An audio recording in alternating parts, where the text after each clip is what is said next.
Good morning, students. This book is our class 5 science, and today we will start our chapter first, plants life. In this chapters we are going to plants life, या हम कह सकते हैं कि plants कैसे development होता है, या plants कौन सा पार्ट है जिससे न्यू प्लांट्स बनता है, या फिर कैसे सीड से न्यू प्लांट बनाते हैं. Now our life largely depends on plants. तो हमारी जो लाइफ है वो किस पे डिपेंड्स है? प्लांट्स पे. We get many things from plants. Plants give us food. हमें प्लांट्स क्या क्या देता है? Pulses, cereals, fruits, vegetable, sugar, oil, wood, rubber, fibres and oxygen to supports our life. तो ये सारी चीजें जो है हमारी जो लाइफ को कौन सपोर्ट करता है? Plants. We grow plants in fields and gardens. तो प्लांट्स को हम कहाँ पे ग्रो करते हैं? हमारे फील्ड्स या फिर हमारे गार्डन्स में. Now reproduction in plants. तो प्लांट्स में कैसे रिप्रोडक्शन होते हैं? एंड या हम कह सकते हैं कि जो भी ऑर्गेनिज्म आज प्रेजेंस है उस ऑर्गेनिज्म से जो भी न्यू ऑर्गेनिज्म का होना ही रिप्रोडक्शन कहलाता है. जैसे different plants reproduce in different ways. तो डिफरेंट प्लांट्स होते हैं हम जानते हैं, तो वो डिफरेंट तरीके से रिप्रोड्यूस करेंगे. जैसे most flower plant produce seeds. तो ज्यादातर जितने भी जो फ्लावर्स प्लांट्स में फ्लावर्स होते हैं वो प्रोड्यूस कहाँ से होते हैं? सीड से. तो these seeds produce new plants. और जो न्यू प्लांट्स हमारे प्रोड्यूस होते हैं वो सीड्स से. Other plant produce a seed like this called spores. तो कुछ प्लांट्स ऐसे भी होते हैं जो कहाँ से प्रोड्यूस होते हैं? स्पोर्स से. Some plants are produced by growing new plants from different parts of an existing plant like stems, leaves and roots. तो कुछ parts ऐसे होते हैं जो new plants में grow करते हैं different forms में. जैसे क्या? stems, leaves and roots. तो उनको हम क्या कहते हैं? vegetative reproduction. अगर हम simple definition देखें कि reproduction की definition क्या होती है, तो हम कह सकते हैं कि reproduction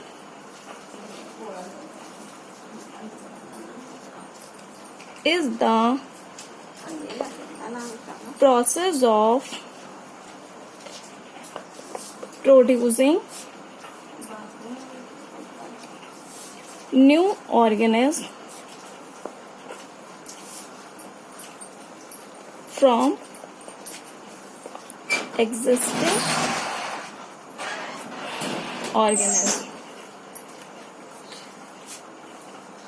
जैसे कि हमने कहा था कि रिप्रोडक्शन जो भी ऑर्गेनिज्म आज प्रेजेंस है उस ऑर्गेनिज्म से कोई भी न्यू ऑर्गेनिज्म का बनना. अगर हम एग्जांपल्स ले लें यहाँ पे, जैसे ये ए, या हम कह सकते कोई भी एनिमल्स, डॉग.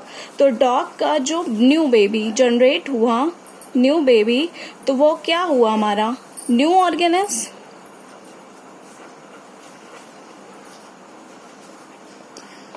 तो reproduction in plants I hope समझ में आ गया होगा. अब हम पढ़ने वाले हैं कि प्लांट किस तरह से रिप्रोड्यूस होता है या किस तरीके से न्यू प्लांट्स हम बनाते हैं. हम जानते हैं कि प्लांट्स जो होता है वो कहाँ से बनता है? हमारे सीड से. Reproduction through seeds. तो सीड्स की बात कर रहे हैं तो एग्जांपल्स लेते हैं. जैसे हम मैंगो, मैंगो में क्या होता है? Only one seeds. Watermelon many seeds are present.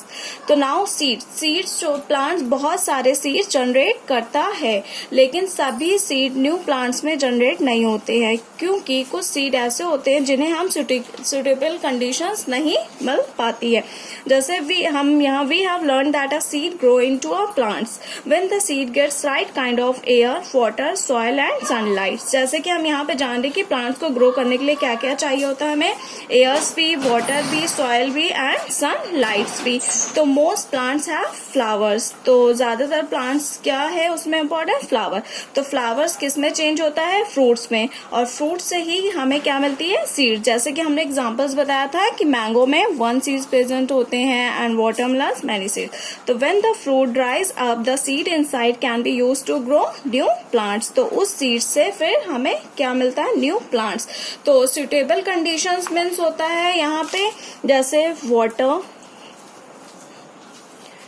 Air, sunlight and warmth. अब अगर सीड्स, जैसे हमने पढ़ा कि एक प्लांट्स में कई सारे सीड्स, एग्जाम्पल्स हो कि अगर एक कोई प्लांट्स है उसमें हमको कितने सीड्स मिले? 100. तो जरूरी नहीं होता है कि जो 100 सीड से न्यू जो ऑर्गेनिज्म बने तो वो पूरा 100 ही बनेगा. 10 भी तो हो सकता है, क्योंकि कुछ सीड्स तो ज़रूरी थोड़ी ना होता है कि सारी चीज़ें ग्रो करें। अब जैसे उसने 10 सीड्स है तो हमको कितना मिलेगा, 1 न्यू ऑर्गेनिज्म। तो यानी कई सीड्स होना ज़रूरी होता है। जैसे कि हमने the seeds inside can be used to grow new plants. कहने का मतलब है कि जितनी भी सीड प्रोड्यूस हो जाएं तो ज़रूरी नहीं होता है कि वो डेवलप्ड हो, तो या कह सकते हैं कि किसी भी कारण की वजह से वो डिस्ट्रॉय हो जाए। तो जितनी भी सीड है वो प्रोड्यूस हो, ऐसा कुछ नहीं है कि कोई एक सीड है तो न्यू प्लांट में डेवलप हो। सपोज एक प्लांट है एंड जैसे कि हमने बताया कि 100 सीड डेवलप थे, तो ज़रूरी तो नहीं है ना कि वो पूरे न्यू प्लांट्स जो 100 ही होंगे, 10 भी हो सकते हैं, 1 भी हो सकते हैं। हाँ, अब हम पढ़ेंगे seeds. A seed has 3 main parts. तो सीड्स के 3 मेन पार्ट्स कौन से होते हैं, seed coat, seed leaves and baby plants. तो सीड कोट क्या होता है, यहाँ पे हम देख रहे हैं ये एक सीड है, तो इसके ऊपर की जो आउटर कवरिंग है उसको ही हम क्या कहते हैं, सीड कोट। और सीड लीव्स, जो भी सीड कोट, यहाँ पे एक एम्ब्रियो होता है, उसके फॉर्म से जो भी ये फॉर्म करना होता है लीव्स, उसी को हम कहते हैं seed leaves. Now third diagram is baby plants. तो ये जो जर्मिनेट हुआ था एम्ब्रियो के थ्रू, ये हमारा बेबी प्लांट्स और यही एक न्यू प्लांट्स बनाता है। तो सीड कोट्स हम समझ गए, आउटर कवरिंग होता है जो प्रोटेक्ट करता है बेबी प्लांट्स को, एंड सीड लीव्स जहाँ पे जो फूड स्टोर होता है बेबी प्लांट्स के। नाउ बेबी प्लांट्स जो होता है एक ग्रो न्यू प्लांट्स होता है, और इसके शूट्स जो होते हैं बहुत ज्यादा छोटे होते हैं और रूट्स भी बहुत ज्यादा छोटे होते हैं। तो सीड्स के कई चीजें होती हैं, जैसे हमने यहाँ पे पढ़ा था कि पार्ट्स या फिर टाइप कह सकते हैं। अब हम पढ़ेंगे कि सीड कैसे जर्मिनेट करता है, हाउ द सीड्स जर्मिनेट या हाउ द सीड डिस्पर्स। तो now let's start germination. So when a seedling comes out of a seed and grow into a baby plant, it is called germination. तो यहाँ पे seedling का मतलब होता है small plants। तो जब कोई भी स्मॉल प्लांट्स होते हैं तो वो किसके थ्रू ग्रो किया, सीड्स के थ्रू, तो उसको हम क्या कह सकते हैं, बेबी प्लांट्स। तो यानी सीडलिंग मीन्स स्मॉल प्लांट्स। तो a germinating seed needs air to breathe, it absorb water through seed hold and soften the seed coat. Water mixes with stored food in seed leaves to make liquid food available to baby plants. Proper warmth makes the cells of the seed active and they start growing into a new plant. Lower part of the baby plants grow into root and upper part grow into a shoot. The seedling grow its own green leaves and makes own food through photosynthesis. Plants grow more stronger and new leaves appear, buds blossoms into flowers will produce fruits and seeds again. तो यहाँ पे हमें क्या बताया है कि stages of germinations। तो अगर हम सिंपल सी बात करें कि germination मीन्स होता है क्या, तो एक सीड डेवलप्ड होते हैं या सीड का बनने के बाद जो भी छोटे से प्लांट में निकलना। तो जैसे आप conversion of seed into seedling, कैसे सीड कन्वर्ट होती है किसमें, सीडलिंग में, यानी स्मॉल प्लांट में। तो ये हमेशा एक सुटेबल कंडीशंस में होता है, जैसे कि हमने पहले ही बताया था कि सुटेबल कंडीशंस जैसे क्या, वाटर, एयर, वार्मथ का एंड सनलाइट प्रेजेंस होना चाहिए। तो सीड जो एब्जॉर्ब्स करती है क्या, वाटर। तो सीड के अंदर जो है क्या प्रेजेंस था, हमने जहाँ पे देखा था एम्ब्रियो। तो जब एम्ब्रियो जो प्रेजेंस होता है, तो एम्ब्रियो हमेशा 2 पार्ट्स में होता है, रेडिकल्स एंड प्लूम्यूल। तो जैसे हमने देखा रेडिकल्स मीन्स क्या होता है, नीचे का पार्ट यानी रूट्स, जैसे कि हमने पढ़ा lower part of the baby plants grow. And now plumules मतलब होता है कि शूट, जैसे कि हम बता सकते हैं अपर पार्ट्स। तो अपर पार्ट्स और लोअर पार्ट्स में क्या होता है कि लोअर पार्ट्स में हमारा रूट्स होता है एंड अपर पार्ट्स में क्या क्या हमारा आ गया, stems, leaves and flowers. Now last topic है डिस्पर्सल्स ऑफ सीड। तो यहाँ पे one of the most important factors in reproduction is dispersal और डिस्ट्रीब्यूशन ऑफ सीड्स। तो ये भी एक इम्पॉर्टेंट फैक्टर है किसका, रिप्रोडक्शन में। तो plants can not move from one place to another. जैसा कि हम जानते हैं कि प्लांट्स एक जगह से दूसरी जगह पे मूव नहीं कर सकते। But if all baby plants grow near mother plants, they would not get enough water, space and sunlight to grow. तो लेकिन अगर कोई बेबी प्लांट्स है तो वो जरूरी तो नहीं होता है कि वो ग्रो करे अपने मदर्स के पास कैसे, अगर माना एक ट्री है और ट्री के पास थोड़ी सी ही स्पेस है और वहाँ पे बहुत सारी सीड गिर गई, तो जब बहुत सारी सीड गिर गई तो फिर सीड ने कहा कि ट्री से कि अब हम कैसे यहाँ पे ग्रो करें, क्योंकि वहाँ पे स्पेस बहुत कम था। जब स्पेस कम होने के कारण फिर ट्री ने भी बोला कि हाँ स्पेस बहुत कम है, तो फिर सीड ने सोचा कि क्यों ना जो यहाँ पे बच्चे खेल रहे हैं या फिर जो स्क्वायरल्स हैं या हम उनके क्लॉक में चिपक के दूर दूर जगह फैल जाएं। तो dispersal of seed ensures that the plants grow in many different localities at a proper distance. तो उनके बीच में अच्छा खासा डिस्टेंस हो जाएगा और वो कई जगह, कई लोकेलिटीज या हम कह सकते हैं कहीं जगह पे भी वो जहां उन्हें स्पेस मिले वो ग्रो कर सकते हैं। तो the seeds are scattered naturally by different agents. तो स्कैटर्स मतलब होता है कि फैलना या हम कह सकते हैं स्प्रेडिंग। तो जो भी सीड प्लांट में डेवलप हुए हैं वो उनका फैलना। तो these agents are mainly wind, waters, animal and explanations of the fruit. Agents मतलब हम कह सकते हैं कि हम किसी के थ्रू, जैसे अब हमने कोई चीज ऑनलाइन मंगवाई तो वो किसी ना किसी के थ्रू हमारे तक पहुंचती है। तो एजेंट्स मीन्स यहाँ पे यही हुआ कि जो सीड थी वो किसके थ्रू गई, फैली, कुछ बच्चे जो वहां पे खेल रहे थे, कुछ स्क्वायरल्स, या कैसे फैलती है हम ये देखते हैं कि उसके डिफरेंट एजेंट्स क्या है।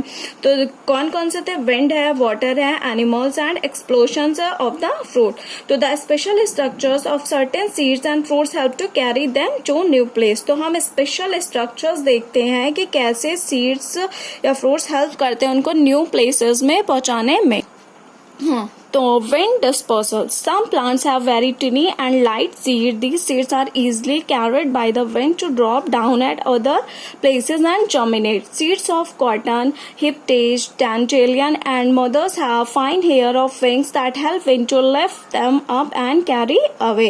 तो कुछ plants कैसे होते हैं, बहुत ज्यादा छोटे होते हैं, टिनी मतलब, या फिर उनकी सीड्स होती है बहुत ज्यादा लाइट, एकदम कह सकते हैं कि कॉटन लाइक, जो इजिली जो है हवा के थ्रू एक दूसरे से पहुंच जाते हैं। यह थ्रेड लाइक स्ट्रक्चर्स होते हैं जिनके बॉडी पर प्रेजेंस होती हो थ्रेड लाइक स्ट्रक्चर्स। तो एग्जांपल्स हम किसका ले लेते हैं, कॉटन्स का। तो विंड डिस्पर्सल कॉटन्स के थ्रू भी पहुंच सकती है। अब नाउ वाटर डिस्पर्सल, वाटर्स के थ्रू भी अलग अलग एरिया में ट्रेवल किया जा सकता है। तो the seeds of plant that grow in और near waters are generally dispersed by water. तो such seeds are light and can float on waters. Flowing water carries them and deposits them into different places for germinations. की जैसे कि हमने बताया कि waters के through भी अलग अलग एरिया में हम ट्रेवल कर सकते हैं। तो वाटर डिस्पर्सल्स में हम एग्जांपल्स ले सकते हैं लोटस का एंड कोकोनट का। And now animal dispersals. अब हम बात करते हैं animals dispersal. Human beings, animals and birds eat fruits and throw away the seeds on the ground where they germinate.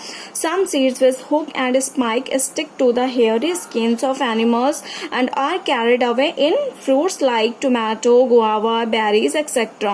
The seeds are small and get eaten. When the animals passes stool, these seeds get deposited on ground and germinate. तो animals के through भी seed dispersed हो सकती है, जैसे कि कुछ animals पे थ्रेड लाइक्स बने होते हैं तो उससे चिपक जाती है, या उनके जैसे यहाँ पे हुक्स और spike, sticky and hairy skins होती है तो उसके थ्रू भी जा सकती है। एंड लास्ट पॉइंट है एक्सप्लोशन। एक्सप्लोशन क्या होता है, the fruits of some plants like peas, balsam, tomato, geranium burst when ripe. The force of the explosion help to the seeds. तो हम कह सकते हैं कि जैसे एक फूड था और वो एकदम से बूस्ट हो जाए और इतनी तेज हो कि उसके अंदर की जो भी सीड हो वो बहुत दूर दूर तक जाकर जगह पे जाएं और जाके सेटल्स हो जाएं. एग्जाम्पल्स हम ले लेते हैं इसमें pea plants and lady finger etcetera.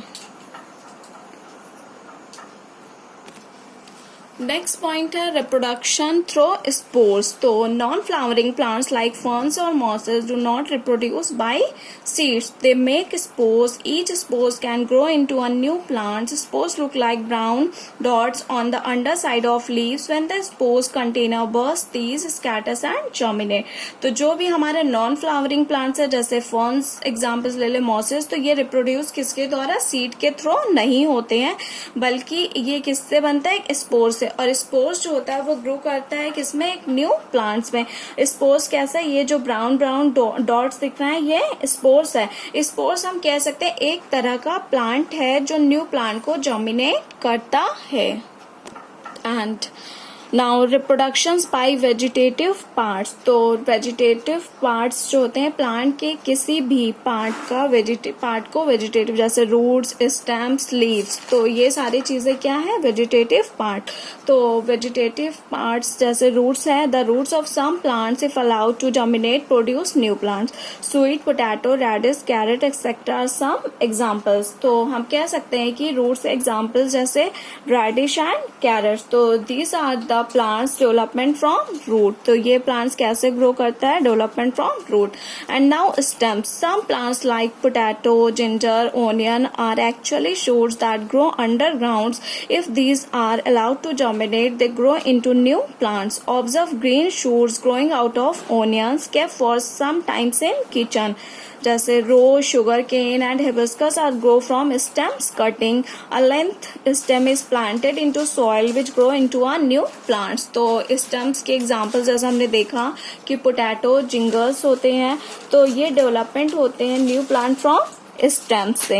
तो कोई भी चीजें जैसे अब हमने एग्जाम्पल ले लो रोज का, तो रोज के स्टेम्स को हमने कहीं से भी कट किया तो वो न्यू प्लांट्स जर्मिनेट करने लगता है। तो a length of stem is planted into soil which grows into a new plants, तो वो ग्रो करेगा कैसा, न्यू प्लांट।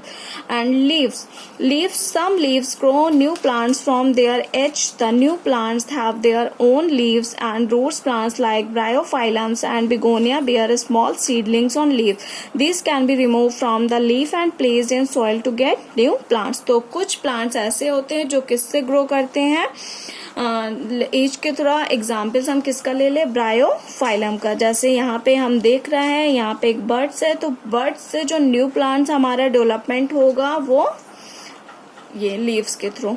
तो कल्टिवेशंस ऑफ क्रॉप्स, तो कल्टिवेशंस क्या होता है, plants that are grow in a large area for food and other uses are called crops. तो the process of growing crop is called, जैसे प्लांट्स एक बहुत बड़े एरिया में ग्रो कर रहा है और वहां पे हमने फूड के और भी कई सारे क्रॉप्स किए हैं, तो उसी को हम कहते हैं cultivations. In India we have 2 crop seasons, तो इंडिया में 2 क्रॉप सीजन्स होते हैं, एक समर क्रॉप होता है and summer crop is also known as a kharif crops and winter crops is also known as a rabi crop.